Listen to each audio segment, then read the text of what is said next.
I'm Jim Longworth, and welcome to another edition of Triad Today. Coming up later on, our infamous Roundtable gets together. No telling what those guys are going to say, so stay tuned for that. But between then and now, lots of great topics and guests coming your way. We'll discuss things from the arts and theater to education to healthcare and much, much more. So stay tuned for all of that. But first, we lead off, speaking of education, that's what we're going to talk about with a guest who doesn't come here enough. We wish he'd come more often, but he's very busy. On my right, of course, our good friend, Dr. Robert Shackelford. He is president of Randolph Community College. Welcome, Bob. Good to see you again. Good to be here, Jim. Thank you. Thanks for making the trip. You sent me an email the other day and said that you wanted me to know more about something called Apprenticeship Randolph. Apprenticeship Randolph. So my question is, I understand that you guys are involved in that, but before we get into the involvement, what is it? Well, Apprenticeship Randolph is it's a great program we're working on in Randolph County, where we are taking high school students who are making commitments to working with certain industries. We match them up with industries. They go to work in the industries as high school students. Their tuition at RCC is paid for by the industry. Wow. And when they get out, they have a job in that industry. So you guys are really taking the lead on this, right? We are. I've gone to conferences and they're talking about, we want to do this and we want to do that, and we're doing it. So now, when was it initiated and how's it going? Well, it's going extremely well. We just put our first class out several months ago. We currently have 16 students in Randolph County who are in high school who are working. They're going to high school and they are going to RCC. Right. And they're working in industry. Wow. And industry is paying their college tuition. I think that's great. You also said something to me in an email about pathways to prosperity. It's a new buzzword. What is that, and how is the college involved? Pathways to Prosperity is a huge thing. I went to a national conference about a month ago, and it was the Association of Community College Trustees, college trustees and presidents from all over the country. There are thousands of people. On the front cover of the program, the title of the whole thing was Pathways to Prosperity.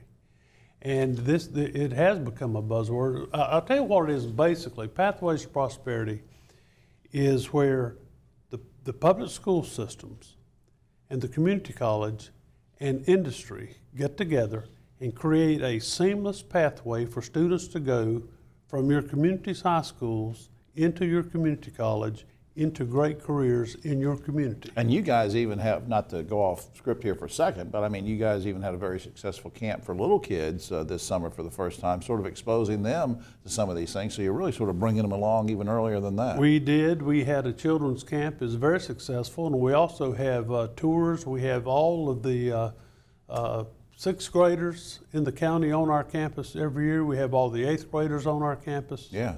Every year, but we start with these high school students and create these seamless pathways.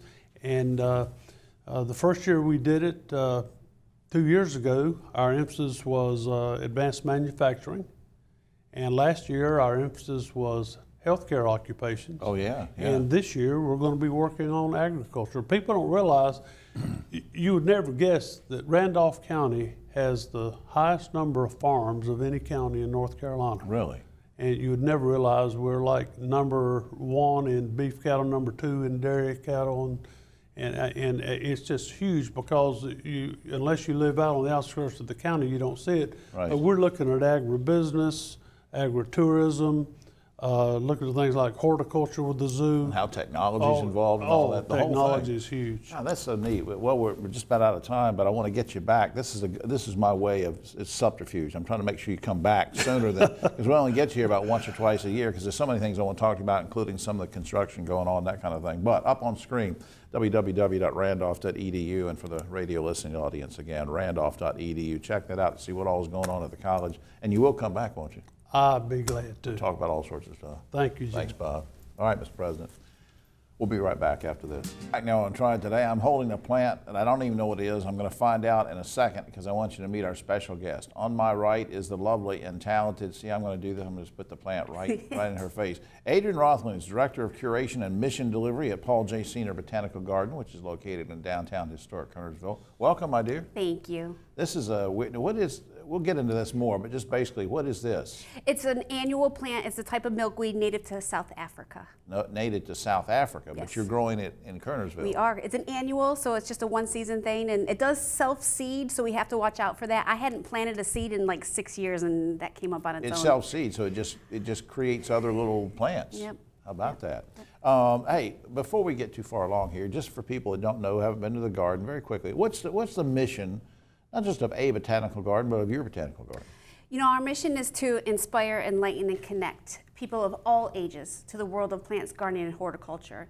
It's so great to see the young generation coming in, getting excited about plants such as this, or even vegetables out of the garden. Yeah. But it's good to see people come back to say, oh, my grandmother had that in her garden. So Yeah. we hear those comments all the time. I want to come back to the kids in just a second because I do want to ask you about the groups that come through. But before we do that, I want to make sure I'm not correcting myself, but just sort of make sure people understand when I say the botanical garden, it's sort of misleading because when you get there, there's lots of gardens. There's like themes. what? Like what? Lots of themes in our garden. The most successful theme we have is our kitchen garden, where we're growing 4 seasons of vegetables, trees, shrubs, herbs, and then perennials that, you know, have some kind of merit in the culinary industry as well. So there's something going on all the time. All the time. Now, let me go back to what you said a minute ago about who the garden is for, and you said it's for all ages. Let's talk about school groups when they come in. Okay. What are school groups really? I mean, when I was a kid and somebody said we're going to get off from going to class, say, yay, we're not going to have to go to class. But beyond that, what do they get out of going to the garden? Well, they get to be outside. I know when I was a kid, I was excited to be outside. I was climbing trees. Kids these days, it's kind of hard to compete with technology, for Video instance. games. Yes, yes. So, you know, we're trying to get them back to nature. And so when they come to our gardens, the teachers are like, keep your hands to your side. We're like, no, no, no, we want you to touch. We want you to feel. So they can feel things and then smell their hands if they touched an oregano and a rosemary. We always make them touch oregano with this hand and then rosemary with this hand so they don't do this. Right. And you have a lot of kids come through during the year. We do. We have, we have whole grade levels coming, and they rotate in different stations throughout the garden. So we've set up 4 or 5 different stations, and they just move around. We don't forget about adults either, because I've seen you out there with small and large groups of adults who want to learn various things about gardening tips or whatever. Yes. You do that too, right? We absolutely do. And, you know, going back to that kitchen garden, that is the most successful space because we're trying to grow vegetables that the kids can see and pick from the vine themselves, if they will, and they eat it right then and there, whereas the adults are like, I've never seen a purple leaf mustard, for instance. Right. And there's a beautiful, not to do an advertisement, but I mean, it's a nonprofit thing, so I'm going to do it anyway. There's a beautiful gift shop there. There's lots of plant-related things and books and plants and things you can buy in there. But beyond that, a great facility because I've been out there before and it seems like there's all sorts of events that go on out there. Weddings, corporate lunches. I was just looking at our December calendar and Christmas parties are really, you know, hot again. The economy is doing great, so we have several corporate Christmas parties booked for it books the end way of the year. ahead because I was talking to John Wisnett, the gentleman who runs the garden that we had hoped we were going to get John on today, but he was tied up. But I was asking him one day about something like 6 months ahead. He said, oh, we're already booked. Weddings are already going into 2019. Yeah, it's amazing. Yeah. Before you get away, I've never asked you this before. What got you interested in gardening? My aunt and uncle had a garden center growing up in Rochester, New York, and so I worked there through the summer. My grandmother had a beautiful garden. I remember that garden vividly. My uncle used to work the agricultural fields right by my house. I used to see him riding the tractor. I had no idea he'd be my future uncle someday. How about that? So you just observed what they were doing? Yeah, because we didn't have technology back then. I think my family was in the mafia, but I don't know, I didn't follow. No, that's not true. No, that's right. But no, you followed in their footsteps, and now, did they have any of these when you were growing up? Oh, my goodness, yes. So this is a milkweed. We have a lot of native milkweeds to North Carolina or the United States, but this is one that's unusual. Our milkweed is important because it helps introduce the pollinators, the monarch butterflies. Ironically enough, we've had monarch butterflies lay their eggs, caterpillars hatch, pupate into the cocoon. We had a cocoon hatch October 2nd. They're not pupating right now, are they? No, we don't see any. Okay. Well, you'll find out later. Yeah, that's what I'm afraid of. All right, Adrienne, thanks for doing this. Up on screen, seniorbotanicalgarden.org is the website. Please check that out. Thanks for doing this. Thank you. Always. We'll be We'll be right back with pupae or something. Now on Triad Today, and I always like to get a guest, say this is a returning guest. This guest has been gone so long, it's been since 2012. She still looks the same, and I don't know why she stayed away so long, but on my right, the very lovely and talented Dr. Elizabeth Stambaugh. She's Chief Medical Officer, Network Physicians for Wake Forest Baptist Health. Welcome back after this many years. Thank you so much. I appreciate being here. Good to see you. Thank you. Last year, Cornerstone, who you're identified with, became part of the Wake Forest Baptist Health family. So here's my question. Remind viewers what Cornerstone does and why the teaming with Wake made sense. So Cornerstone has been around since 1995 as an independent multi-specialty physician group. There was a lot of growth over the years and adding new practices, adding new specialties, and then even went into the realm of population health and value-based healthcare, really trying to change the way we take care of patients. And as we were growing, we were also looking for people who were like-minded, and so it made a lot of sense as we were looking for a capital partner to partner with the terrific institution right down the road. Wake Forest Baptist Health, yeah. How is it working out so far? I know it's not a long-term thing yet. I mean, it's fairly new, but how's it working out so far? Well, right now it's great. It's been about a year and a half, and not surprisingly, anytime you have a pretty decent sized group join a much larger entity, there's some adjustment periods as we get to know each other, and we had a pretty significant financial turnaround last year that Wake Forest helped us with. Wow, and so great. That's all behind us now, and we're looking forward to growth and exciting things to come in the future. Yeah, I married my wife, and I had a financial turnaround. It took a while to get the thing going, but that's a different conversation. Now, how is this benefiting patients directly? If I'm listening to this, say, okay, Dr. Stambaugh, I get it, it's a great merger, but bring it down to me. I mean, what does this mean for me? Well, I really see this as a way of just doing what Cornerstone was already doing, married with what Wake Forest does. I mean, Cornerstone's been a nationally recognized leader in physician groups in terms of the way we take care of patients. From the population health standpoint, the way we really look at taking care of the whole population of our patients, not just the ones that are right in front of us at that moment.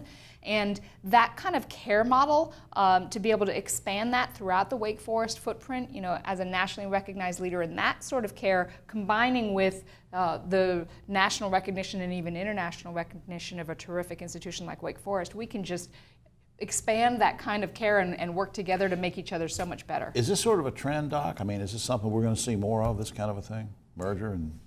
It certainly seems to be the trend, with all the change in healthcare that's gone on, and of course there's been a lot of uncertainty even in the last year or two in terms of what the future is going to bring. But if we can really figure out better ways to take care of patients, that's really our goal. And I think it is a lot easier to do that with all the resources that a large institution like Wake Forest has to really help us be trendsetters and be on the cutting edge, just the way they are with research, and to enable us to continue to do that with the way we care for patients. You still get a chance to see patients? Are you so busy with being a big administrator these days, or what? How's it going?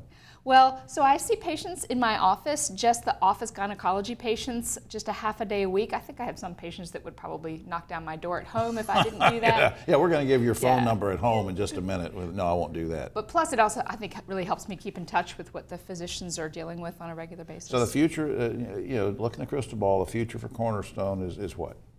Well, really, the exciting thing is that now we're combining with some other parts of the Wake Forest family to form a larger network. Earlier this summer, Wake Forest purchased Wilkes Regional Medical Center, that includes a physician group, and they have community physicians, which is another part of their physician group. And so it really starts to allow us to kind of move things to the next level, and it's really exciting. That's right. I don't think I ever asked you this, but we have about a minute left. Who or what influenced you most to go into medicine? When you were a little girl, or when you were in high school or in college, what happened? The moment that I decided I wanted to go into medicine, none of my family members are physicians.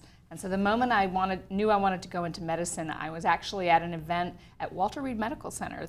I grew up in the Washington area, and this was a field trip, and we had gone, and they showed us a film of an autopsy, and I was fascinated. And I knew that's what I wanted to do, was to go into medicine. Let me process this. You saw a film of a dead body, and you wanted to go into medicine and come on this show and talk about it. That's it. You officially freaked me out. That's what. No, up on screen. I'm glad you are a doctor, because you've done a lot of good in this, and I appreciate that. Up on screen, two things. CornerstoneHealth.com is a website I want you to check out. Also, wakehealth.edu, and for the radio audience, I say it again: CornerstoneHealth.com and wakehealth.edu. Dr Elizabeth Stambaugh. Don't make it like 5 or 6 or 7 years next time, will you? Come back? That's a promise. All right. Thank you so much. Thank you, my friend. We'll be right back after this. Back now on Triad Today, and there's a guy that keeps stalking me. He ends up here in the studio every month or so. No, we're glad to have him here. Next to me, our good friend Dave Briggs. He's director of High Point Theater, of course. And welcome back, sir. How you doing? Fine, Jim. Thank you for having me. It's something we touched on before, and I want to go back over this because I think it's a really cool point before we get into what's coming up at the theater. People who missed this segment before may not realize, because they say, oh, these great things are going on in High Point Theater, and Dave must call these great performers and get them in here. Well, you do for some. I do. But there are a lot of things that go on there that private groups come in and put, and they rent space. So I mean, that's a big thing, right? That's exactly right. We have a number of promoters who come in, and they'll say, hey, have you got X date available? And we'd like to bring in this certain artist, and then they say, yeah, sure, if the date's available, we're happy to work with them. We're a full service PAC, Performing Arts Center. You know, we handle everything from the technical aspect to getting the hospitality lined up for them. We can even get them a discount rate on hotel rooms. We can help them find a caterer. We handle all of the ticketing, which means we also collect all the tax and remit all the tax. Wow, so you're doing the whole thing for Yeah, them. we also cover ASCAP, BMI, and CSAC licensing fees. So those are the music licensing fees. So if I want to put on The Sound of Music or something with a church group to raise money and fill the theater, High Point Theater, you're going to help me. We'll help you with everything. We can't pay the royalties. Right. But we'll help you with everything from soups to nuts to try to get your show up and running and make it successful. When I came to a performance there, I really didn't have a chance to look around at other things, but I understand from an email you sent me one day that you also can rent groups or whatever, business groups, anybody, meeting space at the theater. Right. We have 3 galleries, 2 of which really work well for intimate meetings. We have our upstairs gallery, we call it Gallery B. Well, that's a fancy name. Yeah. And it'll hold comfortably about 75 people. And then we have the main gallery on the first floor, which really comfortably 75 to 125 is its maximum. Now, are these people sitting, or can they come in and cater food, or what kind of meetings? They can do all of that. That's for either a conference-style meeting where we set up banquet-style tables facing one direction. If they want to have a banquet, we can do a banquet. We've got 8-foot tables. See, I had with no round idea. I tables, mean, chairs. all this many years when people say, hey, where can we have this meeting? And I did not think about High Point Theater. Yeah. It's a great location. If you just want to do an intimate meeting where you're getting away from all your technology, you can come and do that. If you want to get away and have an intimate meeting where you've got all the technology, we have free Wi-Fi and all that. My wife won't too. let me have intimate meetings outside of the home. But I'll come to High Point Theater and have one there. We hope no, all right. Let's before time gets away. Before time gets away. All right, let's talk about things coming up. Sure. Mojo, what is that? Mojo and the Bayou Gypsies. He's actually tonight. If you're watching on Saturday, if you're seeing this on Sunday, you missed the show. This coming Thursday, the 9th of November, we have Terry Barber with Alina Kiryayeva. And Terry Barber is? He's a countertenor. So we think of a countertenor, somebody who can sing really high, like an Art Garfunkel. Okay. So he sang with Chanticleer, but he also has appeared with Chaka Khan and a lot of other pop artists. He's a great And that's singer. coming up when? That's on Thursday, November 9th, as part of the High Point Community Concert And then Association. Masters of the Mind. Masters of the Mind are 3 kinetic mentalists. They will move things with their mind. They will blow your mind. I guarantee. And they're for you. real. They are for real. And the Gibson Brothers, what, on December 2nd? The Gibson Brothers on December 2nd. That's a Bob Nosek Presents event. They are bluegrass Americana folk duo. And I think they've got a couple of other folks playing with them that night. It's going to be a lot of fun. Before time gets away from us, there was something you emailed me about on December 1st. It was a big fundraising event. What's that about? Fundraising event for Victory Junction Day Camp. We don't have all the details yet, but we do know it'll take place at 7 o'clock on Friday, December 1st. And it will feature American Idol finalists Bucky Covington and Benton Blunt. Wow. It should be a great time. It's going to help the Petty family and the Victory Junction Absolutely. camp. That's a great camp. Great organization. Good deal, Dave. Up on screen, the information we all need. HighPointTheater.com is the website, and the box office number 887-3001. Thank you, Dave. Thank you, Jim. Appreciate it. You're welcome. We'll be right back after this. Now on Triad Today, time for the Roundtable. On my right, but always the political left, the specially adorned, this guy, you got to see this costume. Lori, is there any way we can get a close-up of this? He's still in his Halloween costume from last week, and you're dressed up as what? A river? I'm either a riverboat gambler or a Dodge City dandy. Well, that's not what BJ said off camera, but we can't say what that. Next to Ogie Overman, of course, and next to him, Dave Plyler, Chairman of the County Commissioners in Forsyth, longtime friend, and next to him, the man who rules the world, Sheriff B.J. Barnes of Guilford County. Gentlemen, let's get to coming up. Well, look, on Tuesday, there's going to be an election for dozens and dozens of localities electing city councils, mayors, and the like. Here's a question: are you guys looking for any upsets, or is it going to be status quo across all these? Kernersville, Boone, Greensboro, High Point. What's it going to be, Ogie? The ones I'm looking at in Greensboro are District 5, where Tony Wilkins is a good chance he could get upset by an unknown. And the at-large race, I think Mike Barber is vulnerable. If the other three at-large candidates single-shot Barber, he could go down. Dave, what do you predict? I live in Kernersville. The only thing I know for sure is the mayor is running unopposed, and that is going to be her victory. Yeah. And I think that's I want to pick up on that in a second. We'll come back to it, BJ. I don't think there's going to be that much of a change. I hope not, especially what Ogie was talking about in Greensboro, because that is not what they need. Now, here's a question I really hadn't planned on doing, but I think it's important, especially since Dave and BJ are here, and you guys have run many a campaign. Does it concern you guys at all that so many people, so many mayors are unopposed? I had a sheet that I brought with me. I think there's 19 localities in our area where the mayors are unopposed. Now, I know that you guys have been unopposed at times. It's flattering. People say, oh, Dave does a good job, BJ does a good job. But doesn't it hurt our democracy not to have at least somebody challenging? Is it a concern to you? First, Ogie.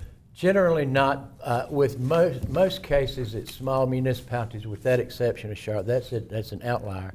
But what does concern me is when we have state house and senate races going unopposed. That is very troubling. David. Well, I think Ogie's probably correct, and I would also say that there's something to be said for incumbency, regardless of whether you're going to run for office. But it took me quite a while to really understand what government's all about, even though I thought I knew everything there was to know. Right, PJ. I don't think it's a big problem because most mayors don't have a vote. They only vote in case of a tie. So they're there to be an administrator. Yeah. All right, let's stay on politics very quickly. I don't want to spend a lot of time on this, but there's still in the news of where Vice President Pence made a special detour on his jet, Air Force One or Two or whatever they call it, to an NFL game so that he could stay long enough to see the protest of people taking a knee, and then he left. This cost the taxpayers $200,000 additional dollars for that little jaunt. Should Vice President Pence be made to reimburse the government for that stunt? Ogie. No, I think President Trump was acting on his orders. He should be made to reimburse the government. Dave. A song goes around in my mind. There's no business like show business. Yeah, and he's not going to pay for it. BJ. Who said he would have left if they hadn't taken a knee? I mean, he could have stayed there for the whole game, and that was the purpose of him coming in the first place, supposedly. So you think he would have stayed the game? I think if they had not taken a knee, I think he was making his own statement. He didn't take a knee; he stood for the anthem. Pardon the expression, I will stand corrected then, if that's the case, and you give him the benefit of the doubt. Another one, most of the Kennedy assassination files have finally been made public, but not all of them. Thousands more documents are still classified. Do you guys think the CIA is hiding their involvement in a conspiracy to have killed the president in '63? Ogie. Not really. I'm not one of those conspiracy theorists. I think it's all been out there. We know pretty much what we're ever going to know. See, I don't even think Oswald participated. I'm one of those guys. Oh, you really? I think there's a lot of other things involved. Dave, what do you think? I think it's just a lot of hooey. From my perspective, they should release everything. Tell us, I mean, it happened in 1963. Yeah, BJ. I think they're going to find it as a single act, just like the nut yesterday. All right. Congress is considering a bill that would make a concealed weapons permit valid in one state, valid in all states. Quickly, Ogie, you okay with that? No, horrible law. That couldn't be worse. David. Repeat the question. I can see. Yeah, no, these are not repeaters. These are single action. BJ, what do you think? No, I think it's a bad thing. I really do, and that's probably going to surprise you because I am very pro Second Amendment. But the issue is all states are not the same as far as what they do for concealed carry. If they would make it a national thing where concealed carry is the same everywhere, then let's discuss that then. But as it is now, you can actually mail orders to concealed carry. That's true. North Carolina Board of Education Chairman Bill Covey says teachers are hamstrung by having to spend all their time in the class preparing students for standardized tests. Should we have less standardized testing? Ogie. You know, I know that's the trend, Jim, but I'm not sure I'm on board with that. I think kids need to be held accountable. I know In my case, if I didn't have a test coming up, I can think of a lot of other things to do besides study. Yeah, David. Paul Harvey used to have a program called The Rest of the Story, and when you're talking about teachers, that's just a small part of what they have to do. They've got bus duty. It's unbelievable. If you really want to concentrate on the kids, get rid of the tests. BJ. I disagree. I think teaching and testing is exactly what teachers ought to be doing, and not bus monitoring and that type of thing. We've got issues now with kids who are graduating and can't make change. All right, how much time do we have, Brian? Sure. 1 minute. Guys, here's a topic. A Wisconsin man was recently pulled over for driving drunk, and he told police he was from the future, and he was here to warn us of an alien invasion. Guys, do you believe in aliens, and have you ever seen any aliens while driving? Ogie. I do believe that, I mean, obviously, you'd be pretty silly and provincial to think we're alone in the universe, but no, I've never. I wish I would. Aliens don't give you alcohol, do they? I wouldn't think so. Yeah, all right, Dave. Well, I've been called an alien. Yeah. Me too. Yeah. BJ, what do you think? I think there are aliens out there, and if I had a chance to see one like a ghost, I'd like to talk to him. Yeah, but this guy was driving drunk, so he thinks the aliens gave him the alcohol. Would that stand up in court, BJ? No, that wouldn't. Well, that's all the time we have, except for this. It turns out that in addition to her other vast holdings, Queen Elizabeth owns a McDonald's restaurant in Banbury, England. Who ever heard of royalty owning a fast food joint, said Burger King. It's a lame. Not bad. On a serious note, though, just a reminder that Tuesday coming up, a lot of local races, and in 2015, as a matter of fact, 69 North Carolina cities had races that were decided by 5 votes or less, and in 39 cities, local races were decided by 1 vote. So if elections are being held in your town on Tuesday, don't forget to vote, because you might make a difference. For all of us here on Triad Today, we'll see you next week.